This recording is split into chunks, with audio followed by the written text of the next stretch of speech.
Hey everyone, welcome to another episode of the Rehab Revolution, the podcast where we talk about all things physical therapy. I'm your host, Dr. Samantha Ritz, PT, DPT, a mobile concierge physical therapist in the Dallas, Texas area. I recently left the traditional outpatient realm and decided to open my own private practice, Function Physical Therapy. I specialize in tennis and pickleball injuries, but I definitely see the whole gambit of injuries in post-op patients. But enough about me, let's get to the meat of the podcast today.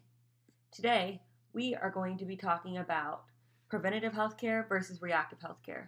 Let's start by breaking down these terms. So, preventative healthcare is all about taking proactive measures to maintain one's health, while on the other hand, we have reactive healthcare, which deals with addressing existing health issues. It's a crucial distinction, and understanding both approaches is essential for really having that comprehensive view of healthcare. So we want to unravel the many layers of healthcare. So let's start with the reactive approach. This approach is a familiar territory for many, but do we really understand the nuances of what reactive healthcare is? To start, let's define what we mean by reactive approach in healthcare. This is the aspect of healthcare that comes into play when individuals respond to existing health issues, symptoms, or emergencies. It's that reactionary response to something that's already occurred. For example, you have had persistent back pain for several months, thinking it's probably just stress or something in your shoulders. Suddenly, it escalates after you slept wrong one night, and now you're faced with the need to get into the hospital or the ER immediately. This is a classic example of that reactive approach in action. So instead of thinking, okay, maybe I can get this addressed in the beginning, or I'm just going to wait this out, we take some time, and then one day the pain gets so bad where you just can't focus on anything else, and then that's when you have to go take action, basically go to the hospital. So reactive measures are essentials and honestly at times unavoidable. If you fall out of a tree, break your arm, there's really nothing you can do about it. But it's crucial to shed light on the challenges and limitations of relying only on reactive healthcare. One challenge is that it also involves a lot more invasive interventions, just like surgery or intensive treatments, which might have been preventable with earlier intervention. Now, obviously, falling out of a tree, there's nothing you can do about that. But for example, the back pain example I said earlier, that might have been something where if you got in earlier, then maybe conservative care such as physical therapy or even just meditation or yoga or Pilates, something where you're strengthening the opposite side, could have been a better answer versus having to get surgery later down the road or having to get invasive injections or something like that.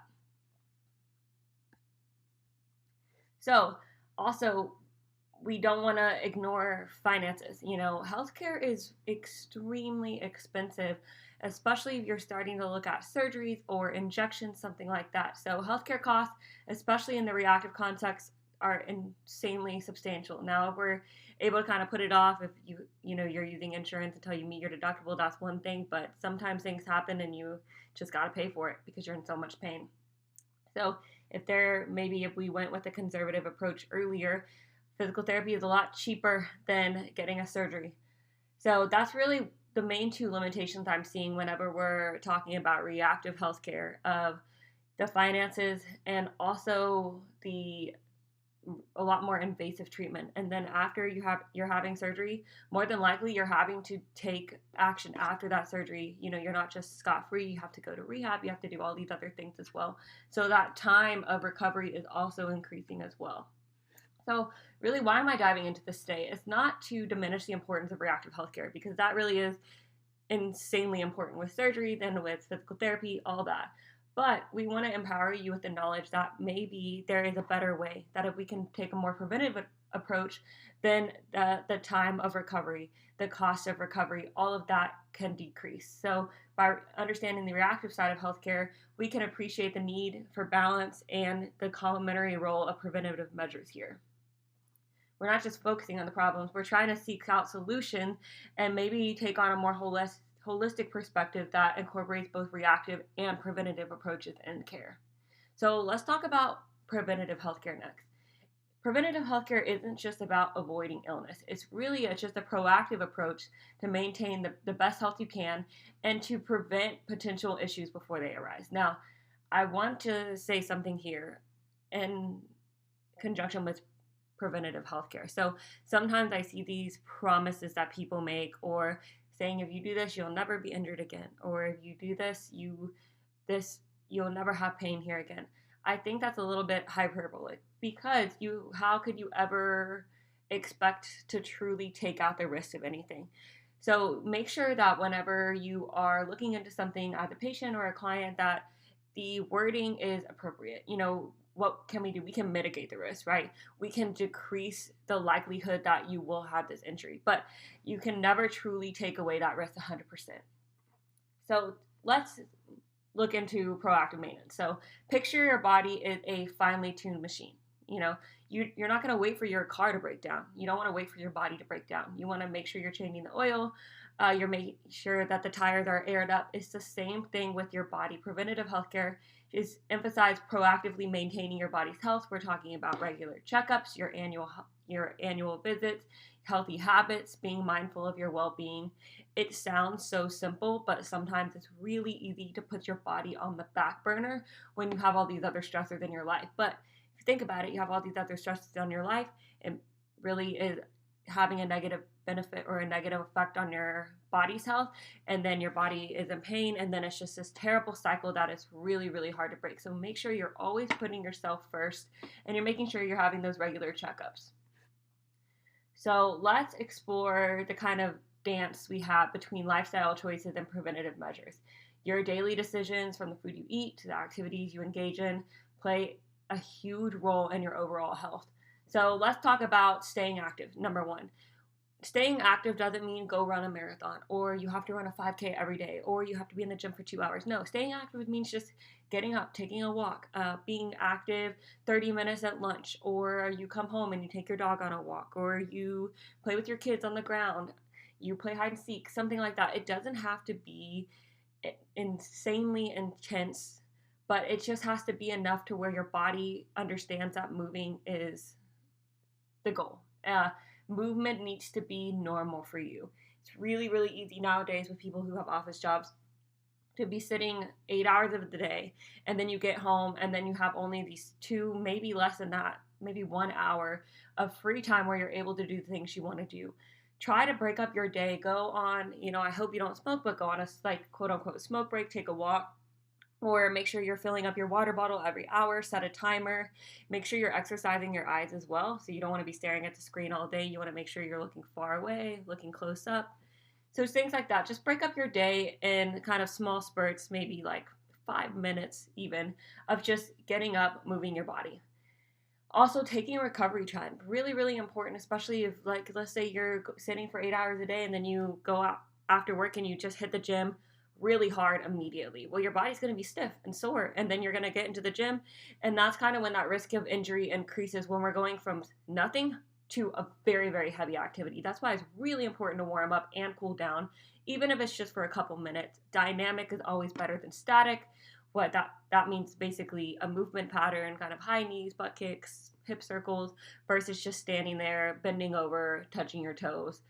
So especially, this is really important with the winter months coming up, going from, maybe a really stiff, cold environment to going 100%. So make sure, especially if you're playing outdoor sports or running outdoors, that you are having that dynamic warm up. And then lastly, just focusing on your sleep and nutrition. I could go into a whole nother podcast about this, which I'm not going to do today, but make sure that you're getting your sleep and you're focusing on your nutrition as well.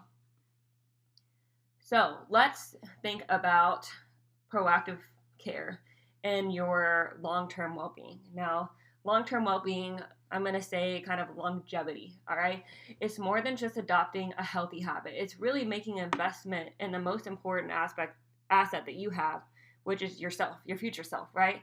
Health isn't about the right now all the time. Instead, health should be focused on playing the long game, right? The goal should be longevity. We want to live until the day we die. Now, that might sound weird, that statement, but just really think about it. Does everyone truly live to their fullest until the day they die? No. You're seeing people who have mobility limitations, mental health capacity limitations. We want to make sure that we're investing in ourselves right now so that we can truly, truly live until the day we die. It's really tempting to focus on just the immediate rewards of the healthy choices, just the energy boost or the refreshing feeling after a really good meal. But the true beauty really does lie in understanding that each positive decision you make is kind of like the brick in the foundation of a healthier, more resilient you. We're mitigating the risk of injury. We are really challenging the brain. We're challenging the body. We always want to be building. We always want to be living. Okay. And also, your journey into well being isn't just about you. It really does have a ripple effect. And I have seen this before. If you start to focus on yourself, your friends, your family, the communities you're in will notice that person really looks great. She's feeling great. She or he is feeling great. And then they're going to want to do that as well. So, by prioritizing your preventative action today, you can honestly be that kind of bright light of inspiration for the people in your life. And then they can start to come along on that journey with you as well. It really is just a chain reaction of positivity. One good choice leads to another, creates that domino effect, and everyone around you starts to play into that journey as well. So let's talk a little bit about the role of physical therapy in preventative care. Because when we think about PT, we're really thinking about recovery, rehab, things that come after something happens, right? But there has been a shift in PT with something called prehab as well, with the P. So prehab is kind of that prehab before something happens. I see this a lot in ACLs. I see this a lot with total knee replacement. I love prehab. It works. And here's the example I use to tell my patients. Imagine you are on a hill. You're riding your bike up a hill, right? And we are starting in the middle of the hill, okay? So if we're in the middle of the hill, we only have to bike up half the hill, right? That's someone who's done the prehab, right? We get to halfway, right before the surgery, we are building up everything. We are stretching the right things. We've got the good range of motion. We've got the strength. We're already halfway up the hill. So when we have that surgery, after the surgery, we only have halfway to go. Whereas you compare it to someone who doesn't do the prehab, and they start at the bottom of that hill, okay? It is so much harder to get to the top of the hill when you're starting at the bottom after surgery. Because if you're thinking about after surgery, your body's healing, we've got the swelling, we've got the pain. It's a lot harder to push, and it's not as safe to push, right? We have to make sure that we're taking those things into consideration as well. So prehab is, I think, one of the best things that the physical therapy world is doing right now. I think that's where the shift should start to be. And that's why I wanted to talk a little bit about preventative healthcare today in the physical therapy world, especially with, the people who are students or the people who are just starting in their PT journey. It's really important to understand why we do the things we do, and prehab is one of those things, okay? So another way of looking at physical therapy in this preventative healthcare role is actually looking at physical therapists from a holistic perspective. So what I mean by this is PTs actually can really take a look at your body as a whole and see so many different things going on, because really your body is like a clock. One cog in the machine starts to not work right, starts to run slower, that clock is really going to break down fast. So what a PT can do is they can kind of look at you as a whole body picture and say, this is going on, we can focus on this small nuance, or we can focus on this, small weakness pattern up here, or, is this something you want to change? Are you having difficulty with a certain activity? And by changing those kind of fine-tuning nuances, then we can really make huge changes in the body. So if, we're like, for example, I had a patient, we were treating something completely different, and I was doing her evaluation. I was like, hey, do you have ankle issues ever? And she's like, well, I don't have pain, but I noticed that it's harder for me to move this ankle. And she had extreme limitation and a specific, bringing her toe up to her body. And I kind of explained to her, I was like, hey, we can fix this, just take a couple visits, and this is going to help you a lot with your walking pattern. And sure enough, a month later, we made like a 15-degree difference, which is huge in the ankle. And she was like, my knee pain's gone away, my hip pain's gone away, and it's all from these small little nuances that we're making. So really your PT is a great preventative healthcare clinician, because we can really take a look at those small things that we know are going to make big differences. It's all a puzzle piece. Your body is just this giant puzzle. We got to make sure all the pieces are fitting right. And then that's when we can make the best changes, honestly. So, also preventative exercises and strategies. Something I always say is no one is weak when they come into your office. I hate that. If you're saying, oh, you're weak in this, or I just think that it's poor wording. Generally, no one is weak. Now, do you have difficulty with a specific movement or a specific pattern, or a specific activity, yes, okay, well then we're going to be focusing on those things. We're strong in all these other things. This one thing might be a little bit difficult. So really be careful with your wording here if you are a PT, and if you're, a patient or a client, try to reframe your mindset and thinking, okay, this one thing is difficult, but I can do all these other things. You never want to think of yourself as weak or broken. That's when the mindset shift can start to become a little bit harder to heal, because you're thinking, well, if I'm just broken, how am I going to heal? You want to make sure this one thing is difficult. It's not everything's difficult. And that's how I like to talk about it with my patient. So let's talk about PT and the reactive healthcare role. Like I said a little bit earlier, PT is honestly formerly thought of as reactive, right? It's rehab, it's recovery, it's after surgery, it's after a chronic illness. But we want to make sure that we're also focusing on that prevention role as well. So I think, the main thing is marrying the two together here and really being the most effective clinician you can be, or as a physical therapy patient, being the best patient you can be, and understanding that we are going to be addressing both these things, these reactive things that we cannot avoid, right? And also these preventative things that we can start to implement into your care that will help you mitigate the risk for having injury in the future. Okay, so let's bridge that gap. So we really want to make sure that we're mitigating the need for reactive healthcare. We're trying to utilize reactive healthcare as little as possible, and then we want to make sure we're focusing more on preventative healthcare as much as we can. We want to make sure we're not, digging that hole, or like the hill example, we use the prehab to get halfway up the hill, then that hill is a lot less demanding and intimidating after the surgery. And then also, a good analogy I always use for my patients is time in rehab, time in healing, time in recovery. If you think about it, generally the rule of thumb is however long you've been having the pain, it takes, almost double to get that pain away. And if you think about it, we're just digging that hole, right? If you're digging the hole, you keep digging, you're not getting help, you're just letting the pain get worse and worse and worse. And then eventually one day you're like, okay, I'm going to get help. We're being very reactive here. Then it's going to take a long time to, build up the dirt to get out of that hole, right? But if you dig the hole for only 2 days and then you go get help, it's a lot easier to kind of reduce the pain, reduce the symptoms. So really, really, really important to get in sooner rather than later, especially with a small pain.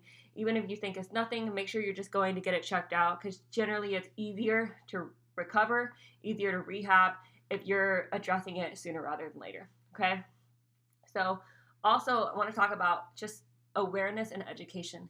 So important to understand your body. Awareness is really the first step toward a healthier you, right? Being in the know about your body, your body's needs, potential risks that you have that will help you have more longevity in your life. The more you know, the better the outcome. That's why I always take a bulk of the time of my evaluation to educate my patients on what's going on, what's the anatomy, what are the mechanics behind this injury, because when you understand it, you understand why we're doing the things we're doing in physical therapy. You understand why I'm doing this certain intervention. I've specialized in tennis and pickleball. I have a patient, we are, post-op cervical fusion, but the goal is to get back on the court, right? So now that we're kind of a couple months out, we're working on overhead mobility. I have her doing serving drills, right? We're working on the lateral motions. We're working on footwork. We're working on these like kind of rotation and the hips, rotation and the low back, so that I know that once we're cleared to get back on the court, we're good to go. We've already been working on these small nuances. PT needs to be functional. We need to make sure that our interventions, that our activities always have a reason. If your patient's goal is to get back on the court, then we want to make sure that we're doing all those things. If your patient's goal is to play with their kids on the ground again, you need to make sure she's able to get down and get back up. So being a good PT is being really functional, and also making sure your patients are bought in. What are we doing? What are the goals? Why are we doing the things we're doing? Because PT is hard. It's not easy. No one wants to do it. I totally get that. It's uncomfortable. At times it's painful. So you want to make sure that everyone's bought in and we're on the same page, really. So that is our podcast today, just talking a little bit about reactive and preventative healthcare, the role it plays in physical therapy, the role it plays into you having a healthier, longer life. And so I'm really happy that you came along. I'm really happy that we were able to talk about this today. This is something I'm really passionate about. I want to make that shift with physical therapy into the more preventative, holistic realm. I really think that's where the patients are going to get the most bang for their buck. So thanks for joining me on today's episode of Rehab Revolution. I hope you learned some valuable insights and information today. If you did enjoy today's episode and found the content beneficial, please share it with your friends, family, anyone you think could benefit from this knowledge. Your support honestly means the world to me. It helps me reach more people who might need a little inspiration or guidance on their health and wellness journey. Remember, your health is an ongoing journey. Taking small steps today can lead to significant improvements in the long run.